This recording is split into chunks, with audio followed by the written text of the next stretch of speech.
नमस्कार, welcome to Disha bye जिज्ञासा।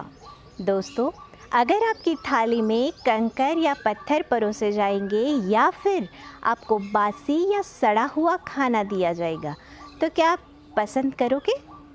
आपका जवाब होगा हरगिज़ नहीं।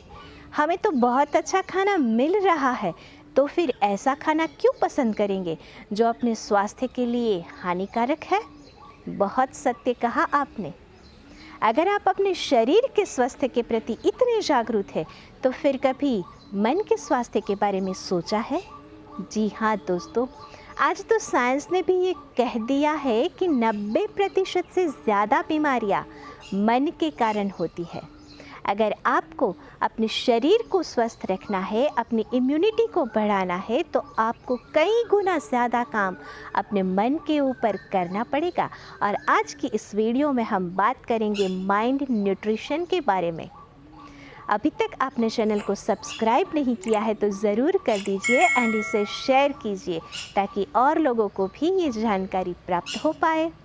दोस्तों, जिन बातों को आप बोलते रहते हो, जिन शब्दों को आप बोलते रहते हो, जो आप बार बार देखते रहते हो, जो आप अपने कानों के द्वारा सुनते रहते हो और जिन विचारों को आप बार बार करते रहते हो, वो सारी चीज़ें आपके मन का खाना ही तो है।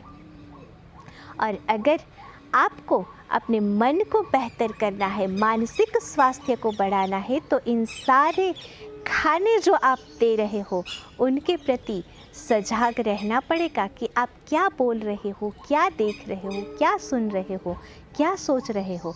इन सारी चीज़ों के प्रति काम करना पड़ेगा।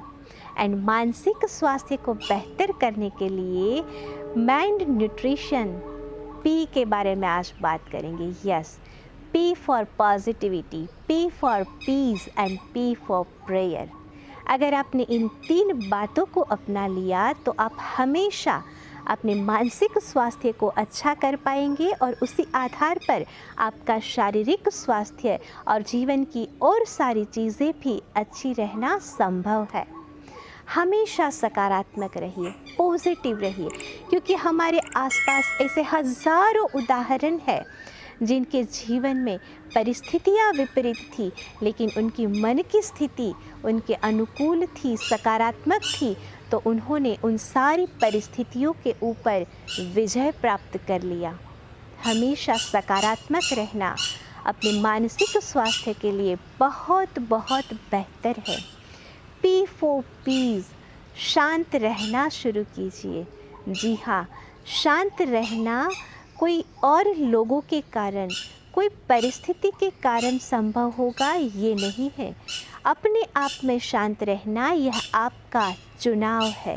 आप चुन सकते हो कि आपको शांति का अनुभव करना है या बाहर जो परिस्थितियां हैं उन परिस्थितियों में उलझ कर रह जाना है। बहुत से लोगों को मैंने कहते हुए सुना है कि आज परिस्थितियाँ बहुत भयंकर है, बहुत भयंकर है। सत्य है, आज परिस्थिति कभी किसी ने सोची भी नहीं होगी ऐसी है। हमारे हाथ में नहीं है, लेकिन हमारे हाथ में एक चीज़ है कि इन परिस्थितियों का स्वीकार कर लेना। जो होना था सो हो गया। अब उनके बारे में बार बार बोलते रहने के, इन परिस्थितियों को कोसते रहने के कोई फ़ायदे नहीं है। इनका सकारात्मकता के साथ स्वीकार कर लेना और अपने आप में शांत रहना, ये सबसे बड़ा उपाय है। और शांत रहने के लिए आप कुछ वक्त अपने आप के साथ बिताना शुरू कीजिए, अपने आप को देखना शुरू कीजिए। आप महसूस करोगे कि भीतर भी बहुत गोलमाल चल रहा है और उनको ठीक करने के लिए आप सकारात्मक कार्यों को करने की शुरुआत कीजिए। ऐसे कोई भी काम जो आपके दिल के बहुत करीब हो, आपको आनंद दे पाता हो, चाहे वो अच्छा रीडिंग हो, चाहे कोई म्यूज़िक सुनना या बजाना हो सकता है, पेंटिंग करना और लोगों की मदद करना, जो कुछ भी काम करने में आपको बहुत ज़्यादा आनंद मिलता है, उस काम को करने की शुरुआत कीजिए और ये चीज़ें आपको शांत और सकारात्मक रहने में बहुत बहुत मदद करेगी। And the last is prayer. आप अपने दिन के हर क्षण को, हर लम्हे को प्रार्थना के साथ जीना शुरू कर दीजिए, क्योंकि जहाँ इंसान की शक्तियाँ समाप्त हो जाती है, वहीं से उनकी शक्तियों की शुरुआत होती है। और उनकी शक्तियों को अनुभव कर पाना, महसूस कर पाना, ये सिर्फ एक ही चीज़ से संभव है, एंड दैट इज़ प्रेयर। जब सुबह आँख खुले तब सबसे पहला काम कीजिए परमात्मा को याद करना, उनको शुक्रिया करना कि आज का दिन जीने के लिए मैं ज़िंदा हूँ। शुक्रिया। बहुत से लोग हैं जो आज का दिन नहीं देख पा रहे हैं, हम अनुभव कर पा रहे हैं। हम जिंदा है, स्वस्थ है, सुरक्षित है। आपके परिवार के लोग स्वस्थ है, सुरक्षित है। इससे बड़ी और क्या बात हो सकती है। और इसी सकारात्मकता के साथ अपने पूरे दिन को बिताइए, एंड जब शाम को सोते वक्त आप एक असीम और गहरी शांति का अनुभव कर पाएंगे, और तभी फिर से परमात्मा से कहिए, शुक्र है तेरा। शिकायतों से ज़्यादा शुक्रिया करना सीख जाइए।